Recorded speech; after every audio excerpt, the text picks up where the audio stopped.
Saudaraku seiman, mungkin muncul di benak kita masing-masing, kenapa kita yang disiksa oleh Allah? Bukankah kita umat Islam? Kenapa Aceh yang kena tsunami? Mayoritasnya Muslim.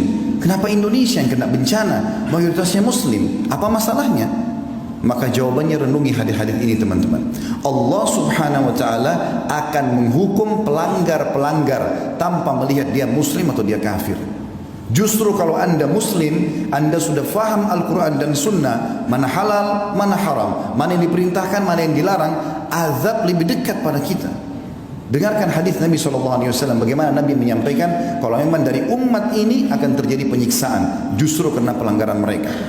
Hadis yang pertama teman-teman sekalian, kata baginda Nabi SAW, tamsahu ta'ifatum min ummati, nanti akan datang umatku dikutuk oleh Allah.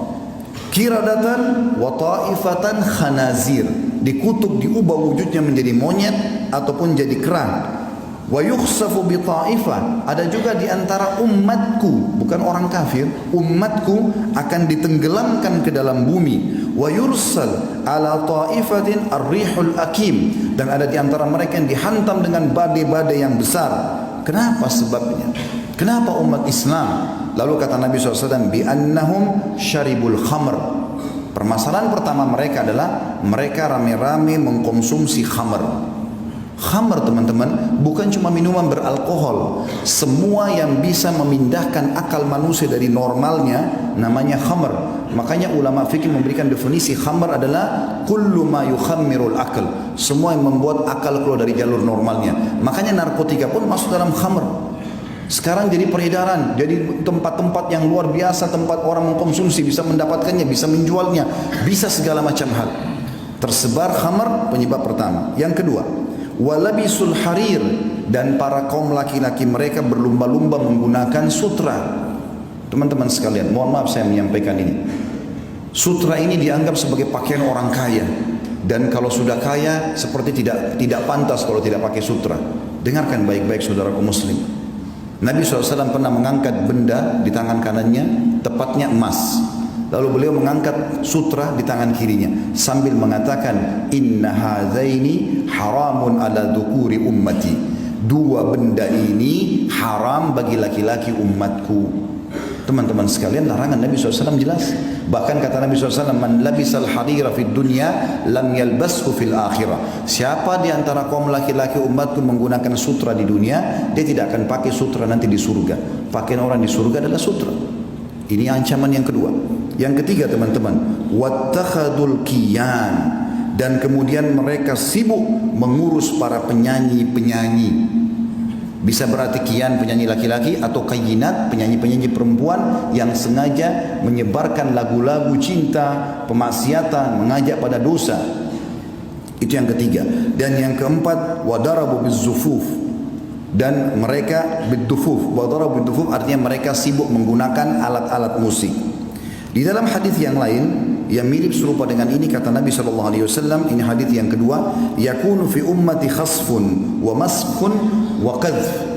Nanti di umatku ini akan tersebar luas, ada kutukan, ada tenggelam ke bumi, dan ada penghancuran dengan badai.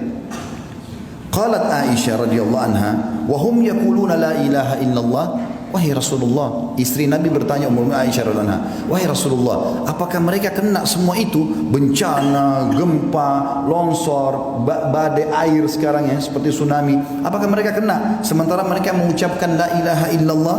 Faqala sallallahu alaihi wasallam, maka Nabi SAW menjawab, idza dhaharal kayyinat, kalau sudah tersebar di tengah-tengah umatku ini kayyinat. Apa itu kayyinat? Ibnu Hajar berkata, al-mughanniyat, para wanita yang terbuka auratnya lalu menyanyi di depan para laki-laki. Lalu kata Nabi SAW, wa dhahara zina, tersebar zina. Dan zina ini teman-teman Allah bilang dalam ayat yang lain, wala taqrabuz zina, jangan dekatin zina. Dan zina sekarang diubah namanya. Sekarang kita namakan hiburan. Orang ke diskotik, gelap-gelap, maka khamar sangat dekat dengan itu, dan khamar sangat dekat dengan perzinahan. Lalu dibahasakan dengan hiburan. Di sini sudah disebutkan oleh Nabi SAW 1400 tahun yang lalu penyebabnya. Kemudian selanjutnya dikatakan wasyuribatil khamr, dan diminumlah khamr-khamr, walubisal harir, dan kemudian dipakailah sutra-sutra. Kata Nabi SAW, kana dzak inda dzak. Kalau itu terjadi, pasti terjadi juga pada umatku. Yang ketiga teman-teman, kata Nabi SAW, idza amilat ummati khamsu asyrata khaslah. Kalau umatku sudah melakukan 15 perkara, halla bihimul bala, pasti nanti akan merata bala atau cobaan dan bencana pada mereka.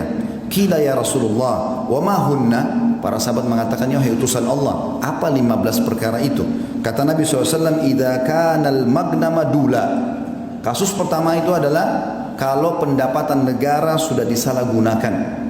Yang kedua, wal amanatu magnama, dan kalau amanah sudah dijadikan sebagai sumber pendapatan, sudah hilang di benak seorang muslim bagaimana dia bersiap sosial, bagaimana dia membantu saudaranya muslim dengan mengejar pahala, tapi semuanya harus ada pendapatan. Tidak ada namanya membantu dengan cara sosial. Amanah sudah dijadikan sebagai pendapatan. Selanjutnya wazakatu magrama, zakat dijadikan sebagai sumber hutang. Jadi akhirnya zakat yang dia diberikan kepada orang-orang tertentu malah dijadikan utang oleh orang-orang kaya.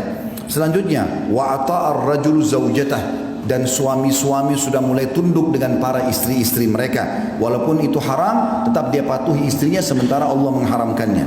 Wa akka ummah, sampai pada tingkat dia durhaka dengan ibunya. Wa barra sadiqahu, dan juga pada saat itu terjadilah orang-orang sangat setia dengan teman-temannya atau sahabatnya. Wa jafa abah, dan dia cuekin ayahnya. Wartafa'atil aswat fil masajid, mulailah masjid digunakan untuk mengangkat suara-suara selain ibadah kepada Allah. Wa kana zaimul qaum ardzaluhum, juga masuk dalamnya adalah kalau satu kaum sudah dipimpin oleh orang yang terbodoh di antara mereka. Wa akramur rajuli makhafata syarrah, dan muncullah orang-orang yang dihormati justru karena ketakutan saja, bukan karena kualitasnya. Jadi secara kualitas sudah hilang, ini hanya karena ketakutan masyarakat, maka terjadilah kepatuhan. Wa syuribatil khamr, dan diminumlah khamr. Wa lubisatil harir, digunakanlah sutra-sutra. Wa tukhidatil qiyan, dan para penyanyi menjadi idola dan rujukan. Wa la'ana akhir hadil umma awwalaha, lalu umat ini yang di akhir zaman sibuk melaknat dan menyala-nyalakan umat-umat yang pertama, maksudnya para sahabat Nabi. Ya, mungkin kita sudah tahu sama-sama ada sebagian kelompok yang mengaku Islam sengaja menghina-hina para sahabat Nabi ridwanullahi alaihim yang mestinya jadi rujukan.